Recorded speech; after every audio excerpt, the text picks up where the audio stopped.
नमस्कार दोस्तों, मैं हूं पंडित द्रोणाचार्य शास्त्री। आज मैं आपको पुनः लेकर के आया हूं नाड़ी परीक्षण के उसी भवसागर में। आज हम नाड़ी परीक्षण के अधिकार क्षेत्र के बारे में चर्चा करेंगे। आपने मेरे बहुत सारे वीडियो देखे होंगे नाड़ी परीक्षण के दोषों के बारे में, दोष भेद के बारे में, धातुओं के बारे में, अर्गन पल्स के बारे में आपने देखा होगा, सुना होगा, आपने ज़रूर प्रैक्टिस भी किया होगा। क्योंकि आप लोग जिस तरह से मुझे कमेंट करते हो, फ़ोन करते हो, तो मुझे लगता है आप लोग बड़े शिद्दत से मेरे वीडियो को देख करके प्रैक्टिस भी आप लोग ज़रूर करते होंगे। हालांकि मैंने अपने वीडियो में अर्गन पल्स के बारे में मैंने अभी तक कोई वीडियो बनाया नहीं है। ऑर्गन पल्स यानी कि आपकी गॉल ब्लैडर, आपकी लीवर, आपका ब्लैडर, ये आपके जो है ये सभी चीज़ों की सभी चीज़ें काम कर रहा है नहीं कर रहा है। मान लीजिए किसी का लीवर खराब हो गया तो लीवर की क्या पोजीशन है, कितना किस तरह से खराब हुआ, उसको पल्स से हम देख सकते हैं। उसे हम ऑर्गन पल्स कह करके उस सिद्धांत को हम जानते हैं। बट मैं उस सिद्धांत को तो अच्छी तरह से जानता हूँ, लेकिन नाड़ी में मैं अभी तक उस चीज़ को सही तरीक़ा से मैं उसको पकड़ नहीं पाया हूँ। इसीलिए ऑर्गन पल्स के बारे में मैं अभी भी प्रैक्टिस कर ही रहा हूँ, उसको महसूस कर पा रहा हूँ। और उसके पीछे का कुछ कारण तो है ही ना कि मैं उसको नहीं पकड़ पा रहा हूँ। क्या कारण हो सकता है? कारण यही है कि मेरे रिटेंशन कैपेसिटी बहुत कम है, यानी मेरी जो अवधारणा शक्ति है, मेरा जो, क्योंकि मैं मेडिटेशन नहीं करता या करता हूँ तो बहुत कम करता हूँ, दिन भर लोगों से बात करते रहता हूँ, मेरी जो चित्त वृत्ति है वो एकाग्र नहीं है। दोस्तों, जितना मैं एकाग्र होकर के अपने चित्त वृत्तियों को समुचित ढंग से समाहित करूँगा या हर चीज़ को बड़ी ही सूक्ष्मता से महसूस करने की कैपेसिटी को मैं अपने अंदर इम्प्रूव करूँगा, उतना उतना इन दोषों को सही तरीक़ा से किसी भी व्यक्ति के पल्स में महसूस में कर पाऊँगा। जब कोई, आप यूँ लगा लो, अब ये कैसे पता चलेगा? तो देखो, मैंने एक सिद्धांत को हमारे गुरुजी ने ये बनाया था, प्राणायाम। मान लीजिए कि कोई आदमी श्वास को खींच करके रोक सकता है, तो वो आदमी सिद्धांत को सीख ले तो कफ पित्त वायु के इन दोषों को जरूर किसी के पल्स में महसूस कर पाएगा। 30 सेकंड तक श्वास के गति को रोक सके और रोक करके जो मेडिटेशन कर सके, प्राणायाम कर सके, एकाग्र होकर के 30 सेकंड तक जो अपने श्वास प्रश्वास गति को रोक सके, वो किसी भी व्यक्ति के शरीर में कफ पित्त और वायु, इन तीन दोषों के गति को, किसका कफ बढ़ा किसका कफ कम हुआ, उसको वो महसूस कर सकता है। 1 मिनट तक जो अपने श्वास के गति को मतलब कि घबराए बगैर आसानी से जो रोक सकता है, वो आदमी इससे थोड़ा सा आगे दोषों के भेद में फिर जा सकता है। मान लीजिए कि किसी आदमी का वायु बढ़ा है, 30 सेकंड तक जो प्राणायाम कर सके, अपने श्वास को रोक सके, वो आदमी किसी व्यक्ति के पल्स को स्पर्श करके उसके वायु, कफ या पित्त के इस एकल दोष को उसने, इस भेद को उसने जान लिया कि भाई इस आदमी के तो वायु बढ़ा है। पर वायु तो 5 है, प्राण अपान व्यान समान आदि 5 भेद है। तो उस भेद को आदमी तभी पकड़ सकता है जब वो आदमी प्राणायाम में 1 मिनट तक कम से कम अपने प्राण को रोक सकता होगा। ऐसा शायद संभव ना भी हो, लेकिन गुरुजी बताया करते थे, और शायद मुझे कहीं ना कहीं लगता है क्योंकि वही आदमी अपने प्राण को लंबे समय तक रोक सकता है जिस आदमी का चित्त वृत्ति स्थिर होगा। जितना आपका मन चंचल होगा उतना आप अपने प्राण को कम रोक सकते हैं। हालांकि प्राण को रोकने के लिए आपके श्वास प्रश्वास क्रिया में भी काफ़ी डिपेंड होता रहता है। तो जो आदमी जिसका श्वास रोग से संबंधित जो प्रॉब्लम है, जिनमें वो भी प्राण को ज़्यादा लंबे समय तक रोक नहीं सकता। ये अलग बात है। यदि आप स्वस्थ हो, 1 मिनट का ये दोष भेद हम बता सकते हैं, ठीक है ना, मिनिमम मैक्सिमम 1 मिनट 20 सेकेंड तक अगर आप अपने प्राण को रोक सके तो आप इन धातु के जैसे रस, रक्त, मांस, मेद आदि धातुओं की गति है शरीर में, कैसे कैसे गति है, उसे आप जान सकते हो। ये मैंने आप मिनिमम मैक्सिमम एक हिसाब किताब लगाया। 2 मिनट या उससे अधिक जो आदमी रोक सकता है वो आई थिंक ऑर्गन पल्स को जान सकता है। जहाँ तक मेरा सवाल है, मैं 1.5 मिनट से अपने श्वास प्रश्वास को रोक सकता हूँ, उससे ज़्यादा मैं रोक नहीं सकता। तो इसीलिए शायद मैं ऑर्गन पल्स तक मैं पहुँच नहीं पा रहा हूँ, या कोई दूसरा कारण हो सकता है। अब आता है तरंग जो ध्वनि है, क्योंकि हमारे हार्ट जो है ना, हार्ट क्रियाएं होती है हमेशा, एक तो उत्क्षेपणम और दूसरा है प्रशमनम। ध्यान से सुनना है इस वीडियो को, आपको बहुत ही गहराई से, बहुत मज़ेदार तरीक़ा से आपको चीज़ें समझ में आएगा। देखो, जब हार्ट ना ब्लड का, तो 2 क्रियाएं होंगी। एक तो यहाँ एक तरंग उत्पादन होगा, बहुत तेजी से इंस्टेंटली तरंग उत्पादन होगा, जिसे हम उत्क्षेपणम बोलेंगे। ऊपर की ओर उछालेगा वो बहुत तेजी से, धड़ाम ऐसे। के बाद हमारे ऑर्गन्स के, हमारे नसों के माध्यम से यह जो गति, जिसे हम विद्युत तरंग भी कह सकते हैं, उसके माध्यम से ब्लड फिर आगे संचालित होता है, आगे की ओर चला जाता है, तो उसे हम प्रशमनम कहेंगे। इस उत्क्षेपणम और प्रशमनम, इस दोनों गति को जिसने गहराई से महसूस करना सीख लिया, वो आदमी ऑर्गन पल्स तक पहुंच सकता है। तो आपने देखना है, आप दोष भेद 7 धातु ऑर्गन पल्स कहाँ तक आप जा सकते हो। मैं आपको बता दूं, आपने सुने होंगे घंटाघर पुराने ज़माने में हुआ करता था। तो शहर और बाज़ार के बीचों बीच एक बहुत बड़ा घंटाघर होता था, तो वहाँ पर घड़ी हुआ करता था। तो सुबह सुबह वहाँ पर बड़ी ज़ोर से वो घड़ी की आवाज़ आती थी। उस आवाज़ जो तरंग है, जो ध्वनि तरंग है, वो काफ़ी दूर तक जाता था, बहुत दूर तक। इतना दूर कि जाता तो बहुत दूर तक था, लेकिन कुछ दूर तक जाने के बाद उसकी आवाज़ कहीं गुम सा हो जाता था, आवाज़ खो जाता था। अब कितने दूर, कितना दूर? 200 को जानने वाले 300 मीटर तक के इस दूर, उससे आगे अगर किसी को यह ध्वनि सुनाई न दे, समझ लो कि वो 200 से आगे संभवतः बढ़ नहीं करके वो 200 के भेद को सही तरीके से वो पकड़ ही नहीं पाएगा। जिसमें रिटेंशन कैपेसिटी बहुत ज़्यादा होगा, वह आदमी इस ध्वनि को कम से कम 10 किलोमीटर दूर से इस ध्वनि को आसानी से बड़ी सफलतापूर्वक महसूस कर पाएगा। 10 किलोमीटर दूर से।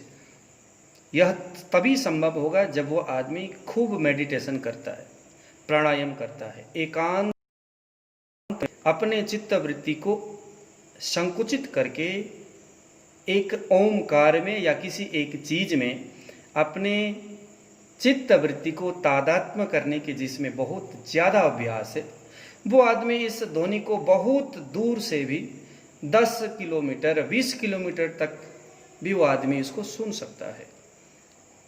आप इस ध्वनि को कितने किलोमीटर आगे से सुन सकते हैं, ये तो आप ही को पता है।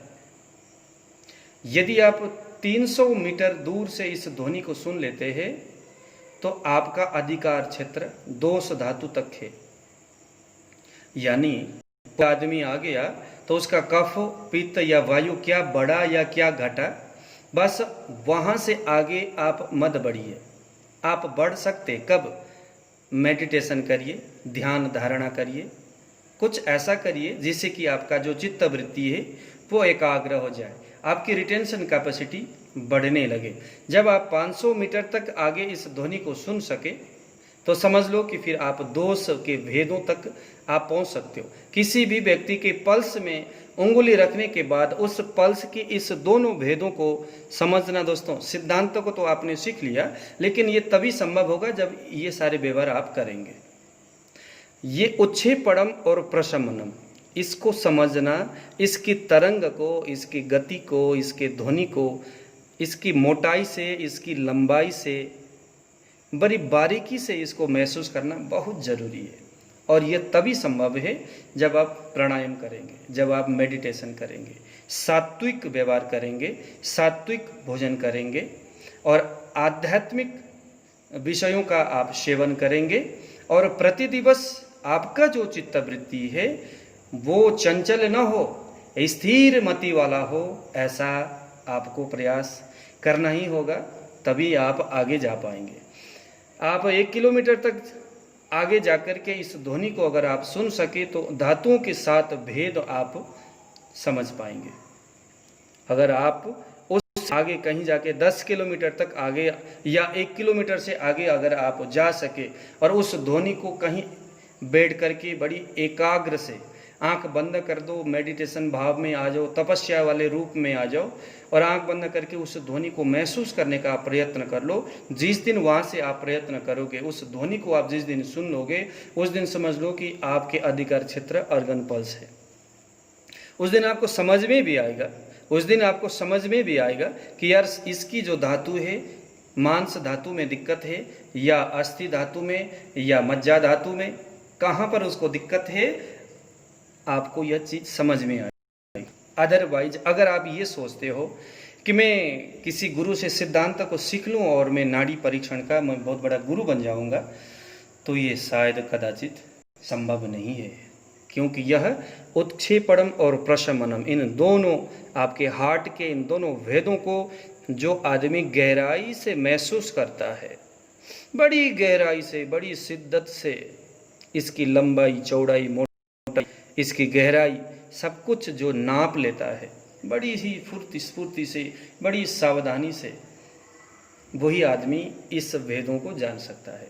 तो आपको स्पष्ट हो गया होगा कि आपका अधिकार क्षेत्र कौन कौन सा है।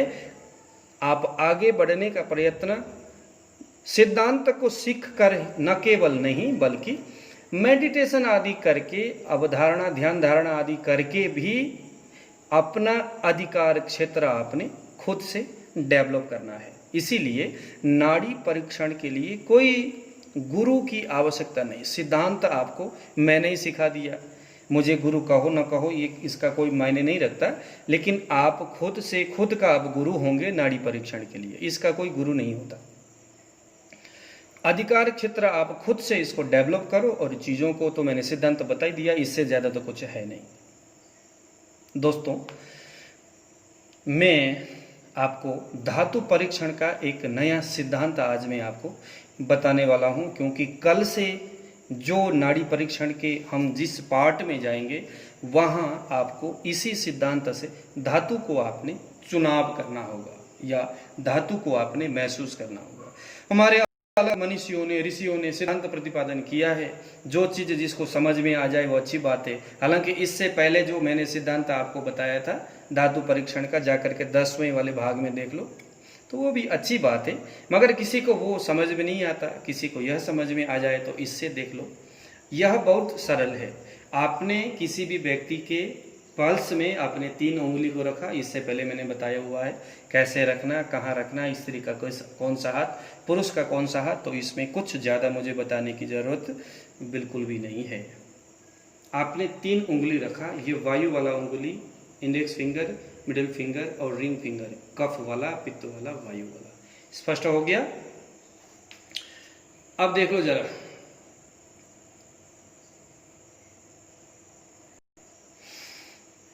भोजन करने के बाद, उस भोजन का पचन क्रिया के बाद सबसे पहले रस बनता है। अमाशय से टूटने के बाद रस बनता है। रस आगे जाएगा लीवर में, रक्त बनता है। फिर रक्त आगे जाएगा, मांस बनेगा, मांस आगे जाएगा, मेद बनेगा, मेद आगे जाएगा, अस्थि यानी हड्डी बनेगा, हड्डी आगे जाएगा, मज्जा बनेगा, मज्जा आगे जाएगा, फिर शुक्र बनेगा। बहुत सिंपल प्रोसेस है, बहुत सिंपल सिद्धांत है। इसे कोई भी बहुत ही आसानी से, इससे पहले 10वें भाग में जो मैंने धातुओं को धातु परीक्षण करने की जो सिद्धांत बताया था वो भी ठीक है, बस उसमें कन्फ्यूजन बहुत ज़्यादा है ना। इसमें बिल्कुल सिंपल सा है। देखो वायु, जो ये वायु है ये पित्त और कफ है। आप इंडेक्स फिंगर के सबसे पहले वाले कोने में आ जाओ, जैसे ये इंडेक्स फिंगर है इधर वाले कोने में आ जाओ आप, तो ये मज्जा धातु हो गया। चलो यहाँ से आ जाते हैं, कफ का सबसे पहले वाला इधर वाला जो भाग है इस कर्नर में, इंडेक्स फिंगर के इस कोने में रस धातु, यहाँ अगर वाइब्रेशन होगा रस धातु होगा। यहाँ पर अगर इस कोने में है ना, जैसे कि मिडिल फिंगर से लगते हुए इंडेक्स फिंगर के इस कर्नर में अगर आपको वाइब्रेशन महसूस होता है तो आपका नाड़ी रक्त धातु के बारे में बता रहा है। अब आते मिडिल फिंगर। मिडिल फिंगर के इंडेक्स मिडिल फिंगर के रिंग फिंगर के जस्ट सामने इस कर्नर में, इस उंगली के इस कोने में वाइब्रेशन हो, इसका मतलब है कि इसका जो पल्स है वो मांस धातु के बारे में बता रहा है। या तो मांस बढ़ रहा है या तो मांस घट रहा है। अगर मिडिल फिंगर के यहाँ पर इंडेक्स फिंगर के बगल में मिडिल फिंगर के इस कोने में, देखो इस कोने में वाइब्रेशन होती है तो मेद धातु बता रहा है, यानी कि शरीर में ऐसा कुछ हो रहा है कि जहाँ मेद धातु में कुछ गड़बड़ हो रही है। अब आते इसका इंडेक्स फिंगर। तो मिडिल फिंगर के बगल में इंडेक्स फिंगर के इस कोने में अगर आपको कहीं ना कहीं वाइब्रेशन महसूस होती है, यहाँ पर पल्स लगती है, तो ये अस्थि यानी हड्डी के बारे में बता रहा है। और यहाँ पर मज्जा, इस कोने में इंडेक्स फिंगर के इधर वाले कोने में मज्जा धातु। और अगर यहाँ पर, हाँ जी यहाँ पर बीच में तीनों उंगली के सेंटर में अगर वाइब्रेशन होती है तो शुक्र धातु के बारे में महसूस होती है। अब इसको कैसे महसूस करें? तो ये रहा आपका इस पल्स को महसूस करने का तरीका। पेशेंट के हाथ में ये हमारा 3 उंगली है। 3 उंगली को मैंने पहले भी बताया था, दोष भेद के बारे में जब मैंने एक्सप्लेन किया तो मैंने बताया था उंगली के 4 भाग, उस जो पल्स है, जो नसें है ना पल्स की, जहाँ पर हम चेक करते हैं, उसका उस छोटा सा जो नस है इसका हमने 4 भाग किया गहराई में, है ना, 1/3, 2/3 और 3, ये जो है ना ये 4 भाग किया। अब यहाँ से लेकर के यहाँ तक तो हमने क्या देखा था? दोषों के बारे में देखा था, दोष भेद, वायु के भेद, कफ के भेद, पित्त के भेद हम यहाँ से जान सकते थे। बट आज हमने क्या किया, उंगली को उससे भी नीचे लेके गए, उंगली को उससे भी नीचे लेके गए, जहाँ हम जन्म प्रकृति देखते हैं वहाँ से थोड़ा सा ऊपर, बस वहीं पर टिका दो। यहाँ पर हम दोषों के, यहाँ पर हम धातु के भेद को जानेंगे। समझ में आया आपको? यहाँ पर हमें दोषों के भेद, यहाँ से दबाया, यहाँ तक आकर के हम टिक गए, यहाँ दोषों के भेद, थोड़े नीचे चले गए। या हम ऐसा भी कर सकते हैं, यहाँ से ऊपर से हमने उंगली को दबाया एकदम नीचे तक, वहाँ तक हम पहुँचे जहाँ पर जाकर के आपका सभी वाइब्रेशन बिल्कुल ठप हो जाता है, बंद हो जाता है। उसके बाद थोड़ा सा रिलीज करो, थोड़ा सा हल्का सा करो, हल्का सा जब हमने रिलीज किया, लेकिन यहाँ ध्यान देना 3 उंगली समान भाग में आपने हाथ से नीचे की ओर लेके जाना है, बरोबर लेके जाना है। दोष में हम क्या कर रहे थे, दोनों उंगली को यहाँ पर के कफ के भेद जानने के लिए 1/3 जा रहे थे, ठीक है, कफ के भेद जानने 1/3 जा रहे थे, पित्त के भेद जानने मिडिल वाला फिंगर को 1/3 और वायु के भेद जानने इंडेक्स फिंगर को हम 1/3 लेके जा रहे थे। बट आज हमने धातु के भेद जानना है, तो यहाँ से पूरा 3 उंगली को एकदम नीचे तक, वहाँ तक हम पहुँच गए जहाँ से हमें हमारे उस पेशेंट के हाथ में कोई भी वाइब्रेशन महसूस बिल्कुल भी नहीं हो रहा। जब हमने थोड़ा सा रिलीज किया तो आपके रिंग फिंगर के नीचे कुछ थोड़ा सा वाइब्रेशन, बस वहीं पर टिक जाओ। 1-2 बार या 5-6 बार वाइब्रेशन जब यहाँ होगा तो उसके बाद आपको 7वां और 8वें नंबर में आपके दूसरे उंगली में भी कहीं वाइब्रेशन महसूस होगा। तो वहाँ आपने देखना है उंगली के किस भाग में वाइब्रेशन हो रहा है। मैं पंडित द्रोणाचार्य, मेरे उंगली में जब मैं देखता हूँ तो रक्त और वायु के शुक्र, रक्त और इंडेक्स फिंगर के बिल्कुल सेंटर में यानी शुक्र में, क्योंकि दोस्तों संपूर्ण शरीर में व्याप्त भाव से, व्याप्त रूप से एक समान शुक्र निवास करता है। शुक्र का निवास स्थान है। हमारे शरीर का कोई हिस्सा है ही नहीं जहाँ शुक्र नहीं रहता है। ये तो तेजो रूपा है। इसीलिए शुक्र हमारे संपूर्ण शरीर में स्थित है। इसीलिए शुक्र हम 3 उंगली के नीचे सेंटर में देखेंगे। तो मेरे केस में मुझे रक्त कफ के इस साइड में वाइब्रेशन होता है और वायु जहां हम इंडेक्स फिंगर के बिल्कुल सेंटर में वाइब्रेशन होता है। तो रक्त और शुक्र, इसीलिए मुझे मधुमेह यानी डायबिटीज का प्रॉब्लम है मुझे, ठीक है। क्योंकि डायबिटीज में रक्त की प्रॉब्लम और कहीं ना कहीं ओज की कमी यानी इम्यून सिस्टम की कमी। भाई इम्यून सिस्टम तो ओज ही है ना, इम्यून सिस्टम तो शुक्र है, शुक्र ही उस चीज का निर्माण करता है। तो रक्त और शुक्र की मेरे उंगली में महसूस होती है। ये मेरा है। किसी किसी का जो मोटापा, जिसकी मोटा एकदम मोटे होने के बाद किसी कारण जब पतले होने शुरू होते तो उनके यहाँ पर मांस वाले भाग में उनका वाइब्रेशन होना शुरू होता है, या मेद वाले भाग में भी वाइब्रेशन होना उनका शुरू होता है। या तो मांस में होगा या मेद में होगा। जिनका मोटापा बहुत ज़्यादा होने के बाद कमजोर होना शुरू होता है, अक्सर मेद में होता है। जिनका पतले से मोटे हो रहा है, उसके मांस वाले भाग में वाइब्रेशन होता है। हालांकि उसकी बहुत सारे और भी चीज़ें हैं जानने के लिए। तो दोस्तों आज मेरा समझाने का एक मुख्य चीज़ यही है। अब मैं आपके सामने सवाल रखूंगा, क्योंकि मैं सिर्फ समझा ही रहा हूँ, पढ़ा ही रहा हूँ, बट पूछ तो कुछ नहीं रहा हूँ। अब ये आपका होमवर्क है। इससे पहले मैंने बहुत सारे वीडियो में अलग अलग चीज़ें मैंने समझाया था। अब आपने उसको कितना समझा, कितना जाना, कितना सुना, कितना महसूस किया, और अगर आप नाड़ी परीक्षण कर रहे हो तो कितना आपको समझ में आ रहा है। मैं आपको थोड़ा होमवर्क देता हूँ। 10वें नंबर वाले वीडियो को देखो, वहाँ पर मैंने चुभने वाली नाड़ी बताया था। मान लीजिए मेरे पेशेंट आया, मैंने उसके नाड़ी जब मैंने चेक किया तो सभी चीज़ें मैंने ये चीज़ें मुझे नज़र आई। 8 नंबर तक मैं आपको पढ़ के सुनाता हूँ, आप इसे नोट करिए और मुझे बताइए कि उस आदमी में कौन सा रोग होगा, किस रोग से वो पीड़ित था, आपने मुझे बताना है, ठीक है। या आप चाहो तो 3 दिन के बाद बताओ, व्हाट्सएप उसी में आप मैसेज करके, यूट्यूब के वीडियो के इसी वीडियो के नीचे आप मैसेज कीजिए।